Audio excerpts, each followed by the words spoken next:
हरे कृष्ण, राधे राधे भक्तों, आप सभी का स्वागत है आपके अपने चैनल पर संदीप भक्ति ज्ञान गंगा में। भक्तों, आज की इस वीडियो में हम जानने वाले हैं आमल की एकादशी, आंवला एकादशी, रंग भरी एकादशी की व्रत कथा या कहानी।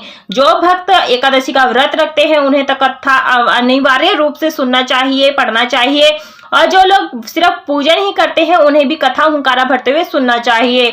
तो देखिए भक्तों, हमने यहाँ पर पूजा संपूर्ण कर ली है। इस प्रकार से इसकी पूजा विधि क्या होती है, कैसे होती है, इसका वीडियो मेरे चैनल पर आ चुका है। आप वहां जाकर के पूजा विधि भी देख सकते हैं।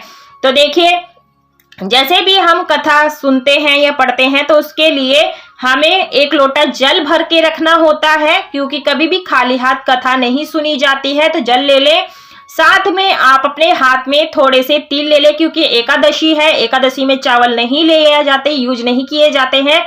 तो अक्षत और पुष्प लेकर के हमें कथा सुननी चाहिए। तो चलिए मैं कथा शुरू करती हूँ। प्लीज हुंकारा भरते हुए आप इस कथा को सुनेंगे। तो भक्तों, कथा इस प्रकार से है। युधिष्ठिर महाराज बोले, हे जनार्दन, आपने फागुन मास के कृष्ण पक्ष की विजय एकादशी का सुंदर वर्णन करते हुए सुनाया। अब आप फागुन मास के शुक्ल पक्ष की एकादशी का नाम क्या है, उसकी विधि क्या है, कृपया करके आप मुझे बताइए। श्री भगवान बोले, हे राजन, फागुन मास के शुक्ल पक्ष की एकादशी का नाम आमल की एकादशी है। इसे रंग भरी एकादशी, आंवला एकादशी के नाम से भी जाना जाता है। इस व्रत के करने से समस्त पाप नष्ट हो जाते हैं तथा इसके प्रभाव से 1000 गोदान का फल प्राप्त होता है। इस व्रत के करने से समस्त पाप नष्ट हो जाते हैं। हे राजन, मैं आपको महर्षि वशिष्ठ द्वारा राजा मंधाता को सुनाई पौराणिक कथा के बारे में बताता हूँ। आप इसे ध्यान पूर्वक सुने। आमल की एकादशी व्रत कथा। राजा मंधाता बोले, हे वशिष्ठ जी, यदि आप मुझ पर कृपा करें तो किसी ऐसे व्रत की कथा कहिए जिससे मेरा कल्याण हो। महर्षि वशिष्ठ बोले कि हे राजन, सब व्रतों से उत्तम और अंत में मोक्ष देने वाले आमल की एकादशी के व्रत का वर्णन मैं करता हूँ। यह एकादशी फागुन मास के शुक्ल पक्ष में होती है। एक वैदिक नाम का नगर था जिसमें ब्राह्मण, क्षत्रिय, वैश्य और शूद्र चारों वर्ण आनंद सहित रहते थे। उस नगर में सदैव वेद ध्वनि गूंजा करती थी तथा पापी, दुराचारी तथा नास्तिक उस नगर में कोई नहीं था।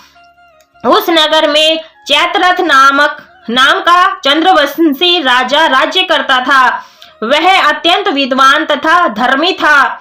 उस नगर में कोई भी व्यक्ति दरिद्र व कंजूस नहीं था।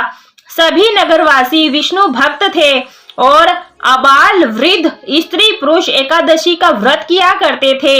एक समय फागुन मास के शुक्ल पक्ष की आमल की एकादशी आई। उस दिन राजा, प्रजा तथा बाल वृद्ध सब ने हर्ष पूर्वक व्रत किया। राजा अपनी प्रजा के साथ मंदिर में जाकर पूर्ण कुंभ स्थापित करके धूप, दीप, नैवेद्य, पंचरत्न आदि से धात्री आंवले का पूजन करने लगे और इस प्रकार स्तुति करने लगे, हे धात्री, तुम ब्रह्म स्वरूप हो, तुम ब्रह्मा जी द्वारा उत्पन्न हुए हो और समस्त पापों का नाश करने वाले हो। तुमको नमस्कार है। अब तुम मेरा अर्घ्य स्वीकार करो। तुम श्री रामचंद्र जी द्वारा सम्मानित हो। मैं आपकी प्रार्थना करता हूँ, अतः आप मेरे समस्त पापों का नाश करो।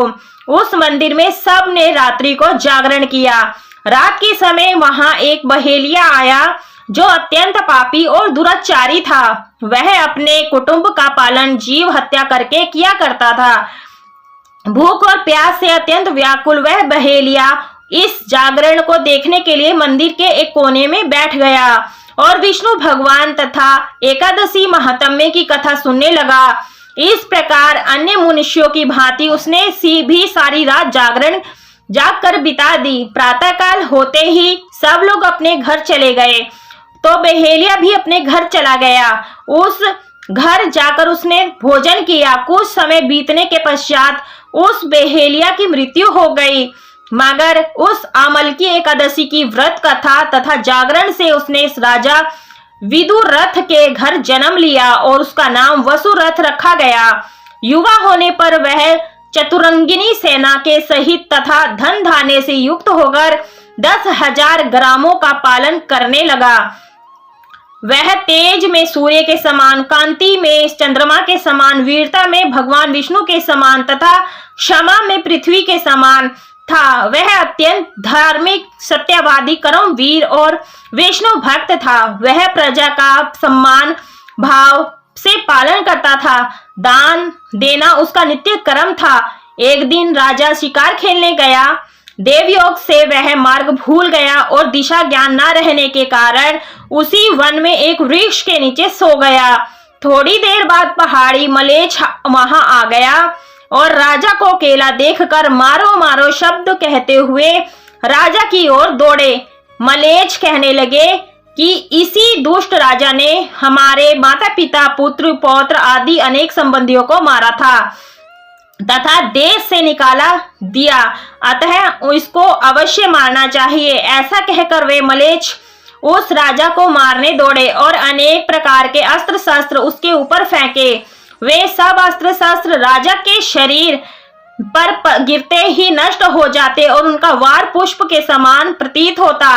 अब उन मलेच्छों के 2 अस्त्र शस्त्र उल्टा वहीं पर प्रहार करने लगे, जिससे वे मूर्छित होकर गिरने लगे। इसी समय राजा के शरीर से एक दिव्य स्त्री उत्पन्न हुई। वह स्त्री अत्यंत सुंदर होते हुए भी उसकी भ्रिकुटी टेढ़ी थी। उसकी आंखों से लाल लाल अग्नि निकल रही थी, जिससे वह पूरे दूसरे काल के समान प्रतीत होती थी। वह स्त्री मलेच्छों को मारने दौड़ी और थोड़ी ही देर में उसने सब मलेच्छों को काल के गाल में पहुंचा दिया। जब राजा सोकर उठा तो उसने मलेच्छों को मारा हुआ देखकर कहा कि इन स्त्रियों को किसने मारा है? इस वन में मेरा कौन हितैषी रहता है? वह ऐसा विचार कर ही रहा था कि आकाशवाणी हुई, हे राजन, इस संसार में विष्णु भगवान के अतिरिक्त कौन तेरी सहायता करता है? इस आकाशवाणी को सुनकर राजा अपने राज्य में आ गया और सुखपूर्वक रहने लगा और राज्य करने लगा। महर्षि वशिष्ठ बोले कि हे राजन, यह आमल की एकादशी के व्रत का प्रभाव था। जो मनुष्य इस आमल की एकादशी का व्रत करते हैं वे प्रत्येक कार्य में सफल होते हैं और अंत में विष्णु लोक को जाते हैं। तो भक्तों, बोले विष्णु भगवान की जय। उसके बाद में हमें यहीं पर बैठ करके विनायक जी की भी कथा सुननी होती है। तो मैं यहाँ पर सिर्फ अमल की एकादशी की व्रत कथा सुना रही हूँ। उसके बाद में कथा सुनने के बाद में अक्षत पुष्प भगवान के चरणों में छोड़ देंगे और क्षमा प्रार्थना मांग लेंगे कि पूजा में रही कथा में गलती हुई हो तो क्षमा करें। उसके बाद में कथा सुनने के बाद में हमें यहाँ करनी होती है कपूर से आरती। आप चाहें तो जो दीपक की स्थापना करी है, 2 दीपक जलाएं तो उसमें से किसी एक दीपक से आप आरती उतार सकते हैं, नहीं तो कपूर से आरती जरूर उतारे। आप ओम नमो भगवते वासुदेवाय नमो नमः मंत्र का जाप करें। गणेश जी की आरती गाएं। आंवले के वृक्ष की भी आरती इसी प्रकार से उतारे, प्रेम पूर्वक उतारे, जल्दबाजी ना करें। भक्तों, एकादशी के दिन हमें यह पूजा सुबह में भी करनी होती है, शाम के समय भी इसी प्रकार से प्रदोष काल में भी किया जाता है और द्वादशी के दिन भी सूक्ष्म पूजन किया जाता है। जो ये विशेष चौकी लगाई जाती है, इस शाम के समय प्रदोष काल में ही की जाती है। आरती करने के बाद में हम यहाँ पर आरती को थोड़ा शीतल कर देंगे। आप चाहे तो यहाँ पर विष्णु सहस्त्र नाम का भी पाठ कर सकते हैं, विष्णु के नामों का भी जाप कर सकते हैं और थोड़ा सा जल लेकर के सभी चीजों को मिनस देंगे। मिनसने से होता है भोग प्रसाद भगवान से स्वीकार कर लेते हैं। भूल चूक के लिए क्षमा प्रार्थना जरूर से मांग ले और अपने सामर्थ्य के अनुसार से दक्षिणा जरूर से ले। भक्तों, एकादशी के दिन अन्न का सेवन नहीं किया जाता। कथा पसंद आई तो वीडियो को लाइक शेयर सब्सक्राइब जरूर से करिएगा। कमेंट बॉक्स में राधे राधे।